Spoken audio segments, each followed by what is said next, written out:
እንዴት ተጎድተህ ቆይ ከቤት ለምን ትወጣለህ? ደግሞ በዛሬ ሆስፒታል ሊድስ ባልሻት አትጨነቅ፣ በጣም ደህና ነኝ። እናታም በሱ ጭረት ምንም እንደማልሆንና እንደማልተኛ እንደይ ነበር የፈለኩት። እሱን ደግሞ በደንብ አይቶታል።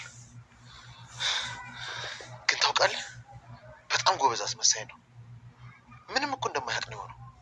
አለቃ እየደማህ በደንብ ካልታከምከው ወደ ሌላ ነገር ሊቀየርብህ ይችላል። አትጨነቅ አልኩህ እኮ ምንም አልሆነም። ራሴን እንዴት ማከም እንዳለብኝ እንደማውቅ ታውቃለህ አይደል? አሁን ሂድና ሚስቴን ጥራልኝ፣ የእሷ እጅ ያድነኛል። አለች እንዴ? እኔ እኮ ቤት ጨረስልኝ ያለች አልመሰለኝም ነበር። ሂድና ጥራት፣ ተኝታ ነው የሚሆነው። በዛውም በጣም እያመመኝ ስለሆነ እኔ ክፍል ሂድና የሚዋጥ ማስታገሻ ይዘህልኝ ነው።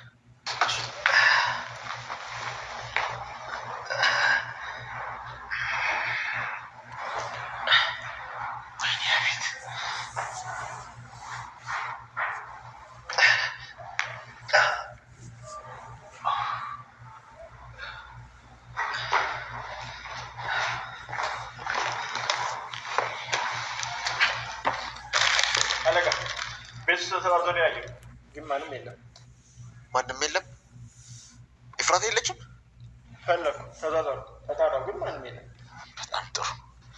እኔን ከምንም አትቆጥረኝም ማለት ነው አይደለም? መውጣት በር ቢንኳኳኳ እንዳትከፍት ነግሬያት ነበር። ቆይ ናታን አንተ ጋር ካደረሰ በኋላ ወዴት ሄደ ይመስልሃል?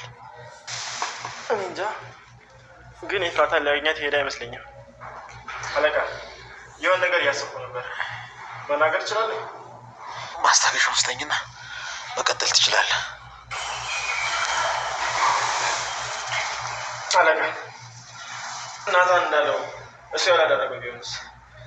ምናልባት የእሱን ጠላትነት የሚያውቅ ሰው እሱን ብቻ እንድታስብ ያደረገ ሊሆን ይችላል። እኔ ከሱ ውጭ በዚህ ሰዓት ሊጎዳኝ የሚችል ደግሞ ሌሎቹ ጠላቶችን አንተም ታውቃቸዋለህ አይደል? በመሞከር ወይም ደግሞ እንደዚህ ነካር በሆነቱ ብቻ ይመለሱ።